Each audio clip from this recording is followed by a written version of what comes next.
Irmãos, boa noite. Boa noite. Eu gostaria de compartilhar com os irmãos. Agora saída. Compartilhar com os irmãos da última mensagem que eu trouxe. Na verdade, uma parte 2. Parte B. Dar sequência naquele texto que eu trouxe de Mateus capítulo 11. Não sei se os irmãos se lembram, onde tinha toda aquela questão com Jesus, a comparação, né, que Jesus trouxe, que nós estávamos como os fariseus, os líderes religiosos, e na verdade com um comportamento puro como se fosse de uma criança, né? Então, não sei se os irmãos se lembram.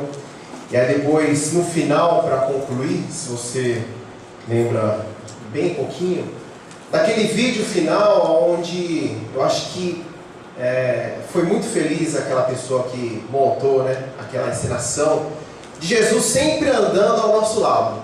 Jesus, em todos os momentos, você passeando com o cachorrinho ali, Jesus está acompanhando.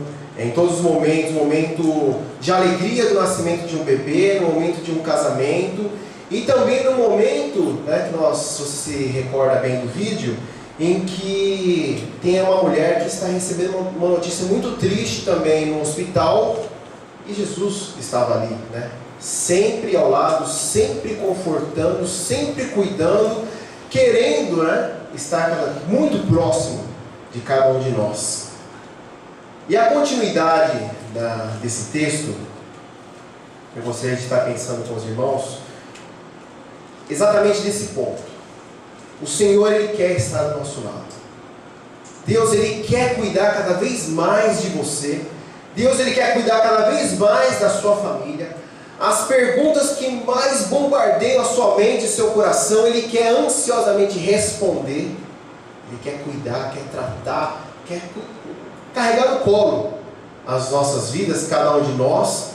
Só que eu e você somos os únicos que nós podemos estar servindo como empecilho e assim não aceitando esse cuidado. Então, como nós vimos o cuidado na mensagem anterior, hoje eu gostaria de compartilhar com vocês algumas consequências que o texto também nos traz. Consequências por negar a esse convite. Eu convido você a abrir a sua Bíblia em Mateus, capítulo 11. Nós vamos ler do versículo 20 ao 25. Mateus 11, 20 ao 25. Deixa a sua Bíblia aí preparada, a sua Bíblia aí aberta. Só que para provocar os irmãos, pensar mais ou menos o que o texto ele quer nos trazer. Eu não sei se você já assistiu ao filme O Vidente. Já passou, acho que TV aberta, já é um filme relativamente já velho, já antigo. Todo ano saem muitos filmes novos. E mostra a história do Nicolas Cage. Ele é um vidente, não sei se você já assistiu. Ele tem a capacidade de enxergar tudo aquilo que vai acontecer na sequência da vida dele. Sequência de minutos, sequência de horas, sequência de várias horas. Depois, se você vê o filme, não quer estragar o seu filme, até de dias ele consegue ver, e assim, conseguindo olhar tudo o que vai acontecer, as milhares e milhares de possibilidades que podem acontecer em cada tomada de decisão dele, ele volta para o presente. Ele tem essa capacidade no filme, para então ele tomar uma decisão que vai trazer benefício para ele, tá? Então assista esse vídeo, ele é bem interessante. É só um trechinho, só para provocar mesmo os irmãos. O pessoal está perseguindo o Nicolas Cage.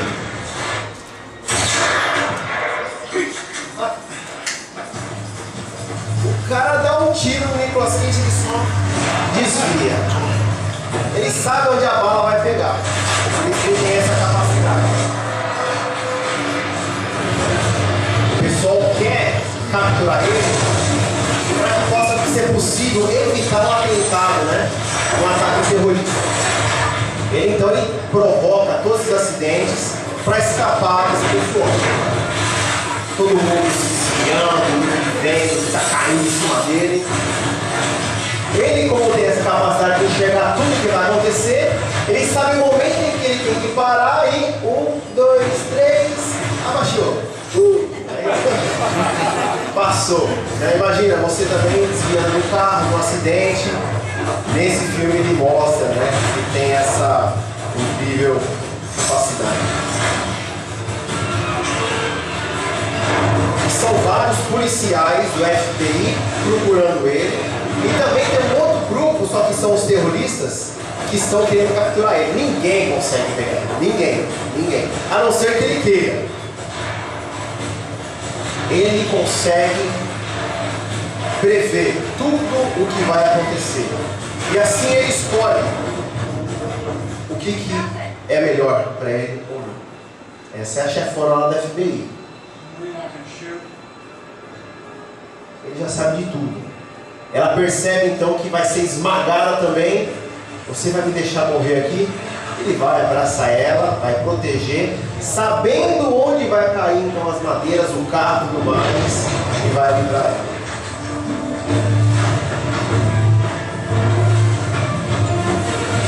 Esse cara é bom demais. Ele sabe o momento certinho aonde vai cair, então ele já se prepara. Então eu pergunto para você, eu provoco os irmãos e eu pergunto: quem é capaz de conhecer as coisas que são possíveis? Tudo aquilo que existe de possibilidade, tudo aquilo que pode acontecer, eu pergunto: quem que pode saber? É Nicolas Cage no filme O Vidente? É a minha mãe, porque ela sabe quando vai chover ou quando vai esfriar. Menino, leva a blusa. Filha, leva guarda-chuva, vai chover. E você não leva e você acaba, puxa, devia ter obedecido a minha mãe. Minha mãe prevê as coisas, parece. O vidente ou Deus? É muito óbvio que é Deus. A resposta para essa pergunta é Deus. E um dos pontos que o texto vai trazer, e aí nós vamos agora para o texto, e assim eu procuro exercitar, os irmãos a ficar aqui. Que texto da Bíblia que fala disso que o Cássio está falando? Então, primeiro ponto, e aí então nós vamos para o texto, que você tem que entender muito claro nessa noite. Deus, ele conhece plenamente todas as coisas.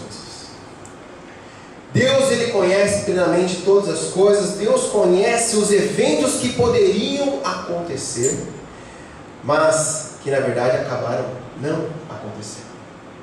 Deus, ele tem essa capacidade. Então, com esse foco, com essa visão, vamos então ao texto. Eu acredito que você já conhece esse texto, Mateus 11, capítulo 20 ao 25. Vamos dividir ele em duas partes, essa leitura.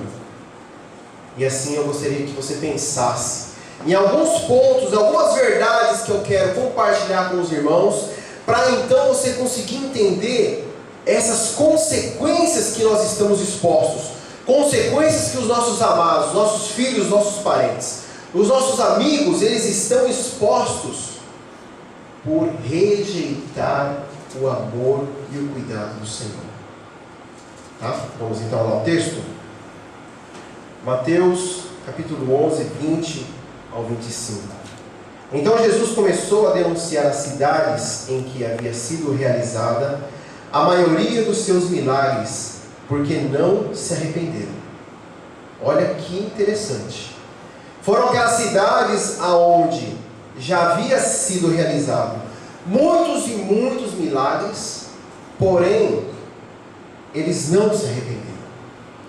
O povo daquela região não queria saber de Deus, estava com o coração fechado e não queria saber de Jesus. Continuando: ai de você, Corazim! Ai de você, Betsaida! Porque se os milagres que foram realizados entre vocês tivessem sido realizados em Tiro e Sidom, olha que legal, que interessante. Jesus ele vai falando: olha, Corazim e Betsaida, se os milagres que foram realizados entre vocês tivessem sido realizados em outra cidade, aqui no texto fala Tiro e Sidom, há muito tempo elas teriam se arrependido, vestindo-se de roupas de saco e cobrindo-se de cinzas. Mas eu lhes afirmo que no dia do juízo haverá menos rigor para Tiro e Sidom do que para vocês. O evento não aconteceu, mas ele sabe, Deus ele sabe. Aqui Jesus ele demonstra a capacidade dele de que se aqueles milagres que tivessem acontecido em Corazim, em Betsaida, tivessem então ocorrido em outra cidade, Jesus ele sabe o que teria acontecido. Deus ele conhece plenamente todas as coisas, conhece em detalhes como seriam as possíveis realidades da sua vida em todas as milhares e milhares de combinações. Imagina você, se você tivesse escolhido uma outra formação, você tivesse escolhido uma outra profissão, como que seria a sua vida hoje? Aí você olha para sua esposa, olha para o seu marido, se está do lado, dá uma olhadinha para ele. E se você tivesse namorado com outra pessoa, tivesse tomado a decisão de se casar com uma outra pessoa, como que estaria hoje? Não fique preocupado, você não vai saber. Para trazer angústia, trazer ansiedade, mas Deus, Ele sabe. Imagina os adolescentes, os jovens, eles acabam fazendo testes vocacionais para então estarem ali tomando uma decisão, uma escolha de estudar aquilo que é muito característico da sua personalidade, das suas características, né, intelectuais. Não, eu sou bom de cálculo, eu sou bom para falar e assim por diante. Por exemplo, eu nunca na minha infância eu me imaginaria aqui na frente, né, falando com os irmãos. Jamais. Nunca. Isso é inconcebível na minha mente. Eu sou tímido. Tá? Não sei se transparece, mas eu sou extremamente tímido. Muito tímido. Se você me deixar quieto no canto, sem falar com ninguém, eu fico quieto. No cantinho, no meu cantinho, quietinho. E não tenho problema nenhum. Fico bem. Sou bem quietinho, bem. Então, Deus ele consegue enxergar lá na frente capacidades, assim, nos chama, tem os vocacionados e assim por diante, mas só para você entender que tomadas de decisões que hoje são aplicadas podem provocar e provocam logo adiante consequências que se desencadeiam que nós não temos às vezes essa percepção.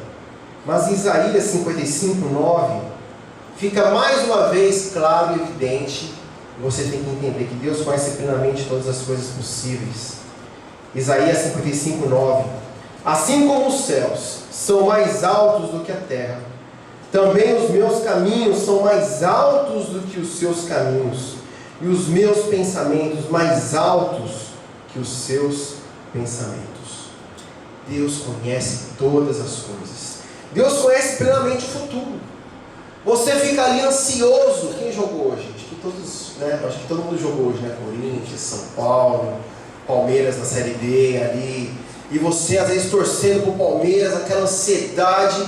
Não, ele tem que ficar em primeiro lugar para subir de novo para a Série A. Deus sabe se o seu Palmeiras vai subir para a Série A. Deus sabe se o seu Corinthians, o seu São Paulo vai ser campeão brasileiro. Você fica naquela ansiedade assistindo o filme, o jogo, torcendo.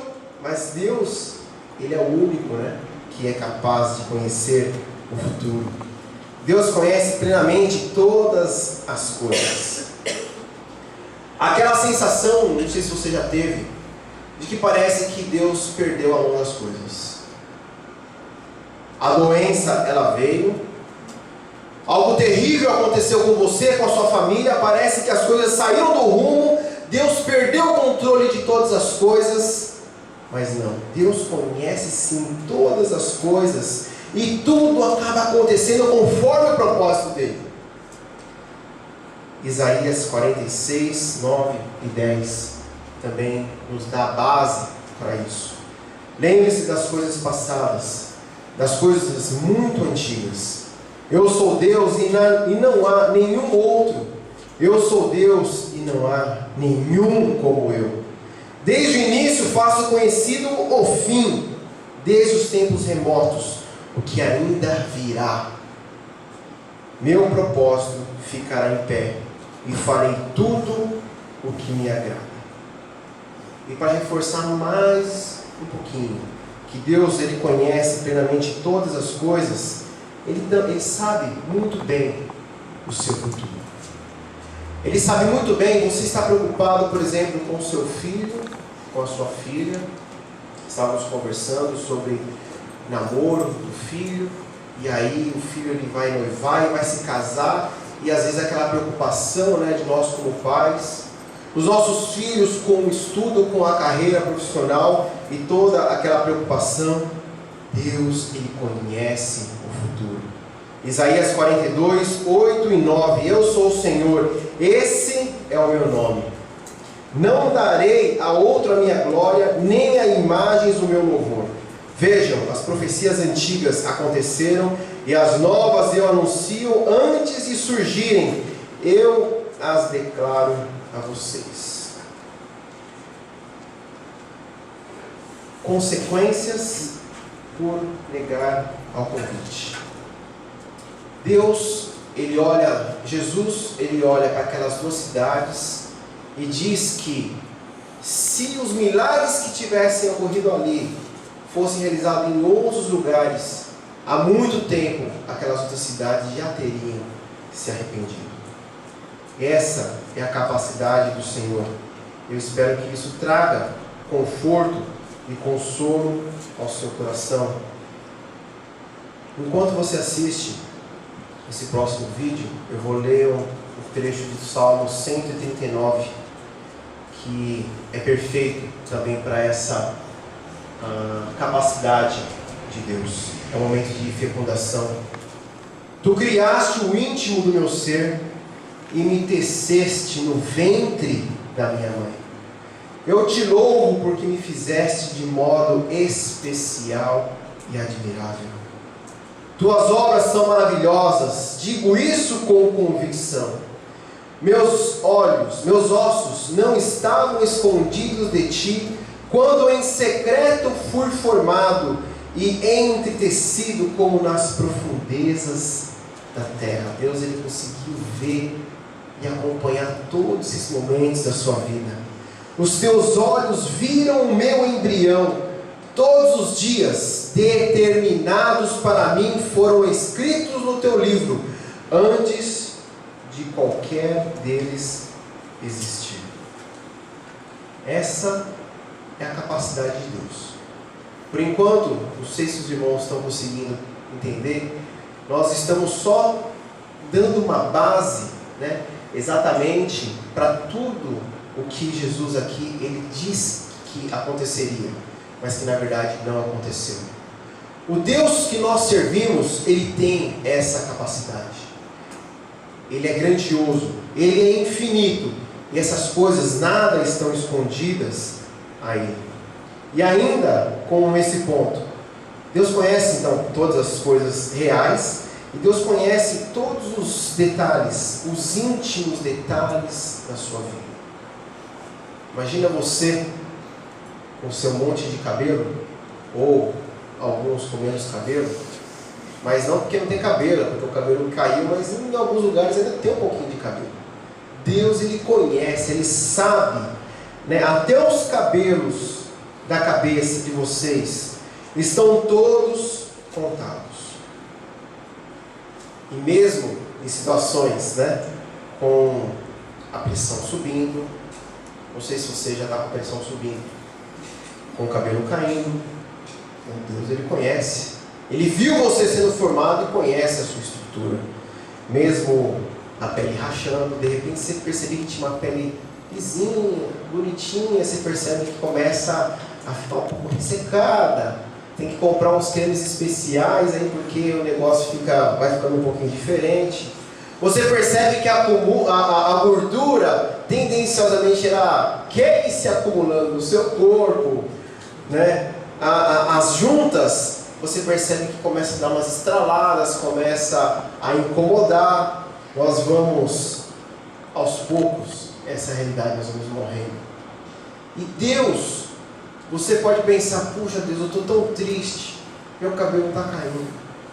Puxa Deus, eu estou tão triste, eu estou ficando velhinho, Mas Deus, Ele conhece todas as coisas da nossa vida, e também para isso, né, Ele toma as providências, Ele cuida. E um parênteses, né, do que eu estou compartilhando com os irmãos, Deus, acredito que Ele acaba tratando o nosso coração com essas coisas que vão acontecendo, para nós não ficarmos muito apegados com o aqui e com o agora. Para nós sabermos que nós vamos um dia, e a qualquer momento, nós vamos morrer.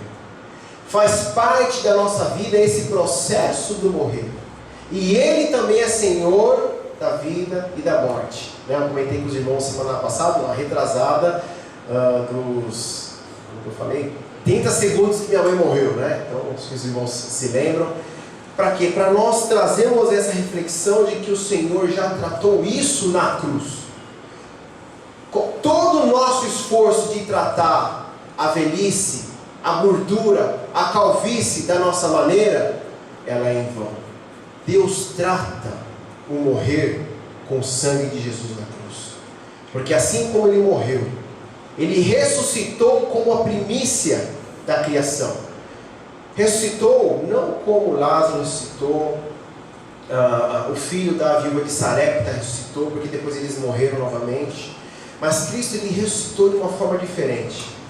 Cristo, Ele ressuscita com um corpo glorificado, que é o que você também vai receber. Um corpo preparado para viver na eternidade, então, com o Senhor. Deus conhece plenamente todas as coisas. Até aqui, estamos entendidos? Você está convicto disso, que Deus conhece todas as coisas? Você está convicto e talvez trazer, né, algo que está à mente, ao coração, do coração à mente, algumas ansiedades e preocupações que às vezes não levamos a Deus. Não levamos a Deus em oração. E Ele quer tratar, Ele quer cuidar da sua vida. E basta então nós apresentarmos a Deus ali em oração. Então esse ponto eu gostaria de deixar como base e por enquanto fechar.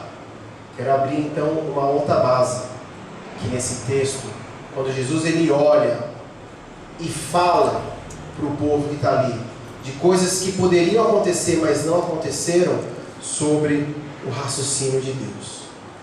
Eu pergunto para você, como que é o raciocínio de Deus? O que você acha, né, que é o raciocínio de Deus? Ele é completo. O raciocínio de Deus ele é completo por criar todas as coisas, né? Afinal, Ele é Deus. Não, o raciocínio de Deus, não, B, é o contrário. Deus não raciocina. C, o raciocínio de Deus é lógico por ter todas as coisas em equilíbrio. Né? Você percebe e pode ler alguns artigos falando da criação, do universo, do ângulo preciso que o nosso planeta está, das distâncias precisas da Terra, da Lua, da Terra com o Sol, e assim por diante. Qualquer diferença de tudo isso, das distâncias, provocaria a morte, a nossa destruição. Mas Deus ele mantém esse equilíbrio, e Deus ele tem esse raciocínio lógico.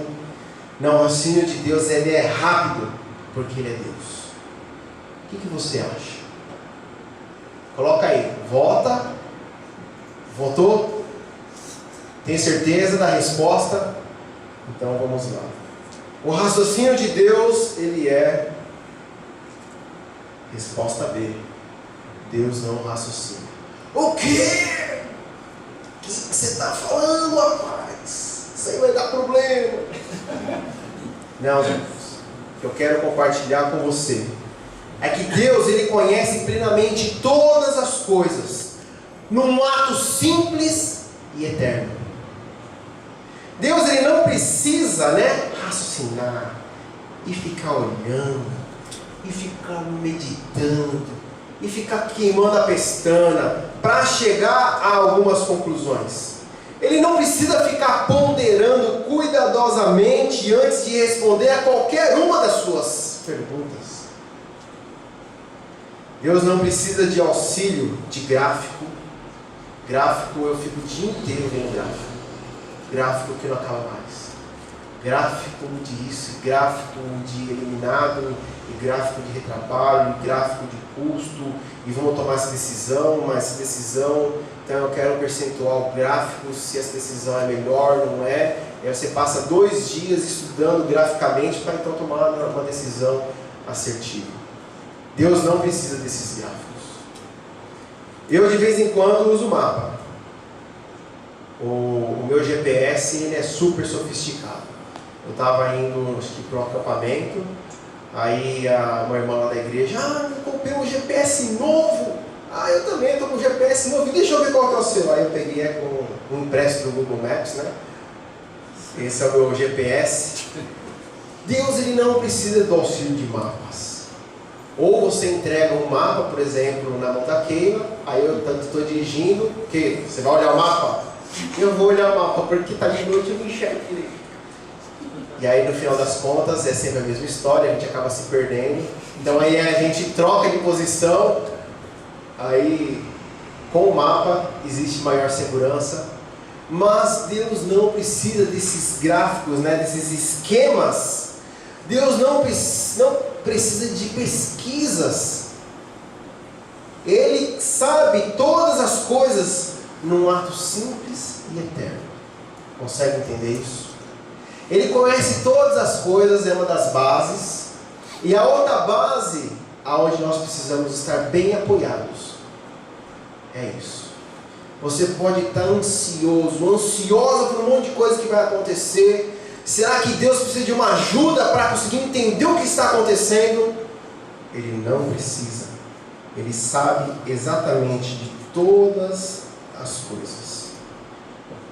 Então, em cima desses 2 alicerces, eu quero continuar então a leitura do texto com os irmãos. E você, Cafarnaum, será levada até o céu? Não. Você descerá ao Hades.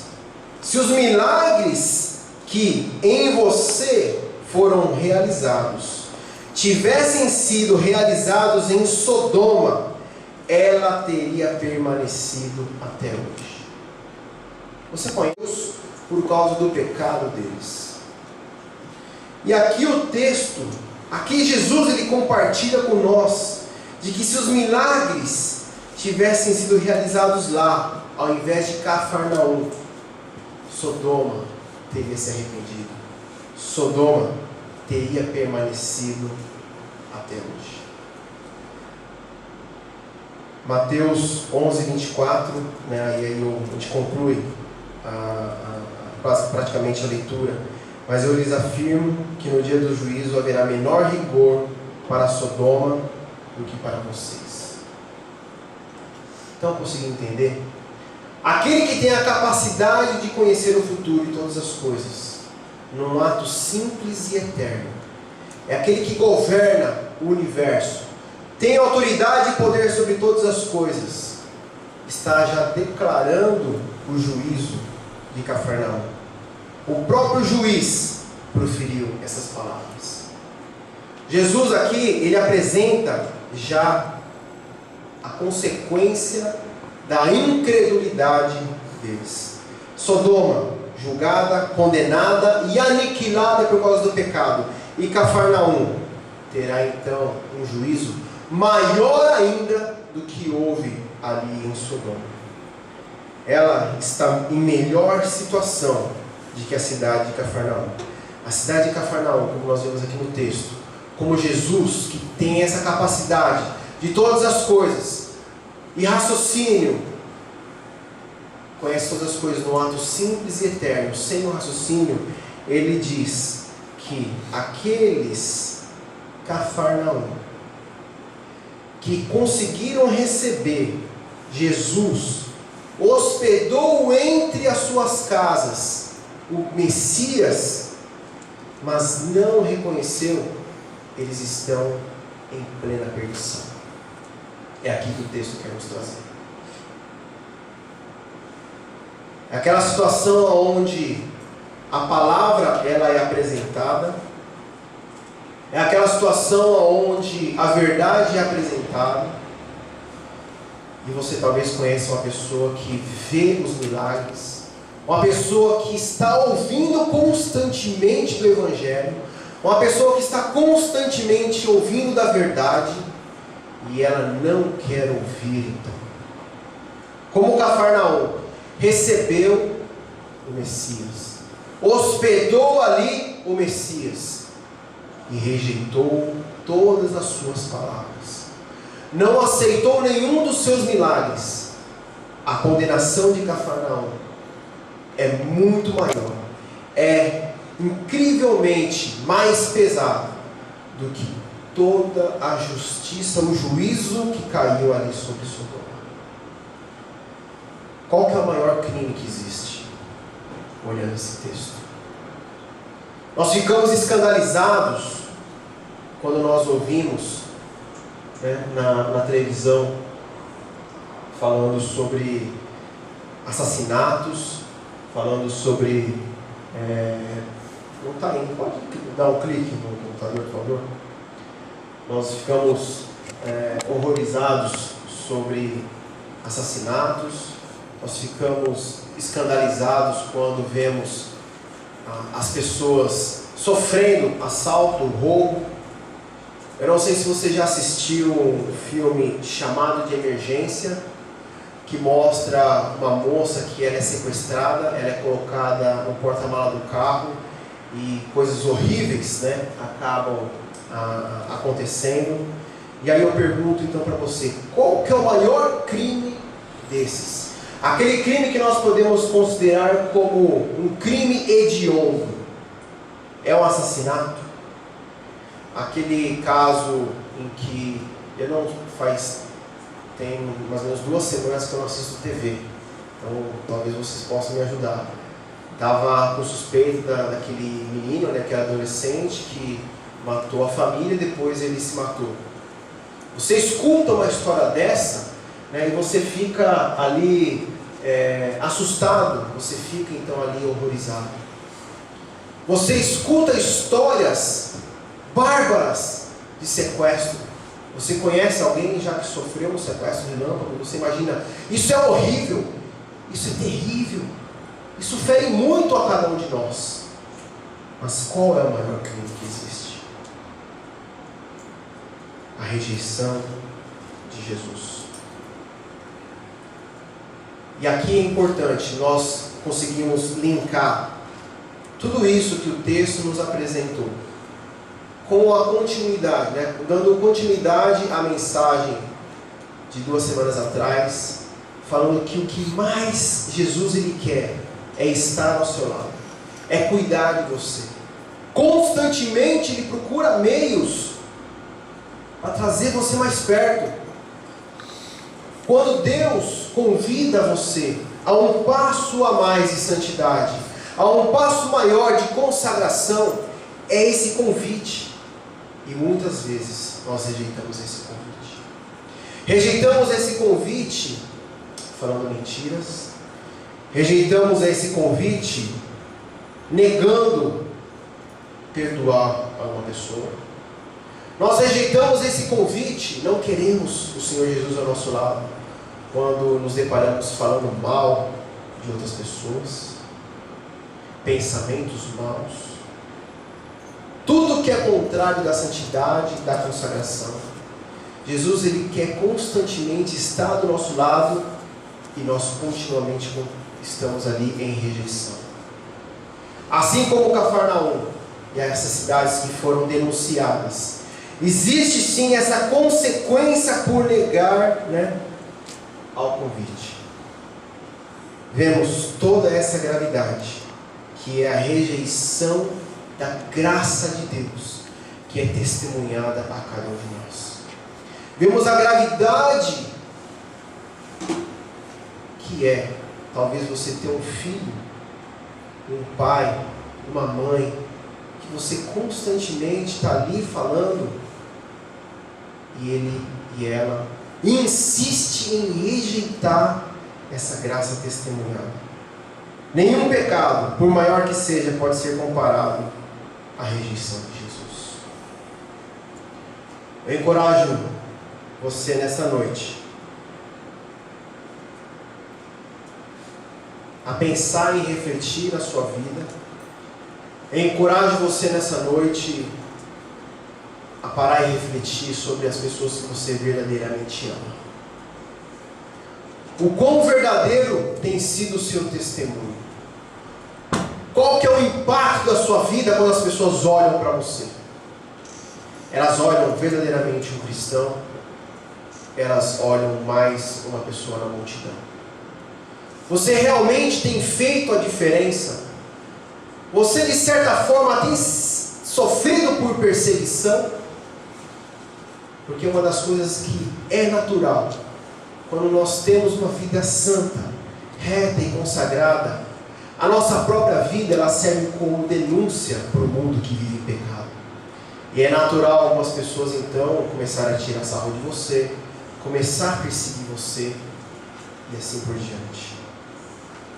Eu gostaria de repetir, se os irmãos assim me permitem, aquele vídeo que fala de Jesus querendo se aproximar de cada um de nós, para então nós concluirmos.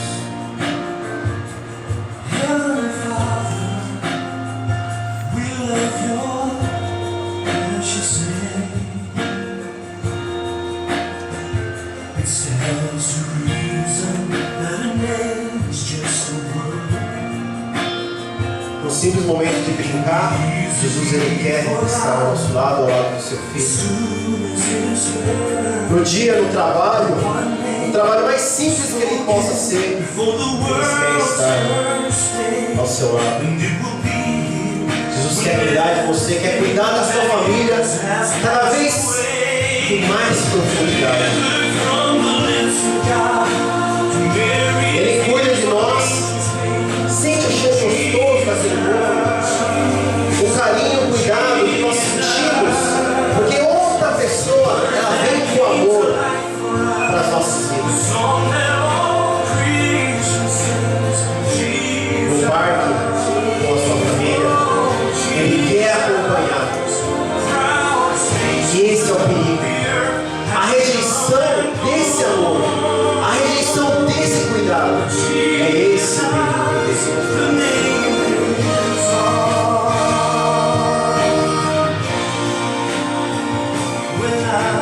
E na dificuldade também da escola,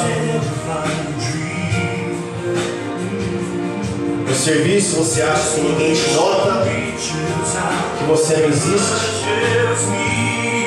Jesus ele sabe quem você é, conhece você em intimidade e quer estar ao seu lado. O vigia vai para vigiar, mas em vão vigia a sentinela. Jesus tem que estar junto.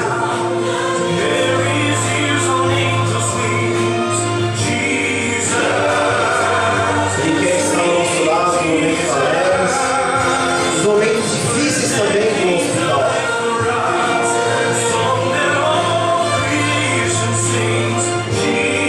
Calma, você vai entender a matéria.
existem consequências por negar esse convite.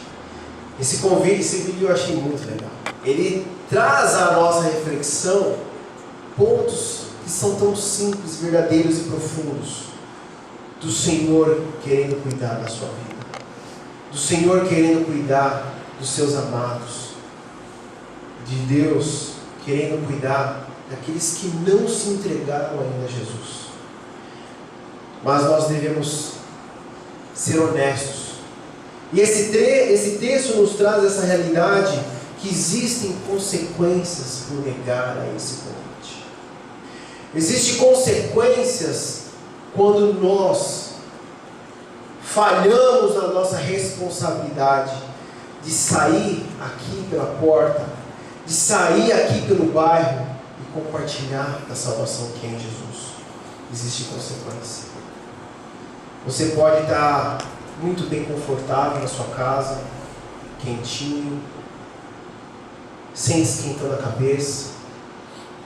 Mas quando nós nos colocamos à disposição da obra, então começam as dificuldades. Só que você também começa a atingir pessoas que vão conhecendo o Evangelho, pessoas que vão conhecendo a Deus, então eles se entregam a esse convite, abrem o coração para Jesus. O quão forte tem sido a sua vida de testemunho.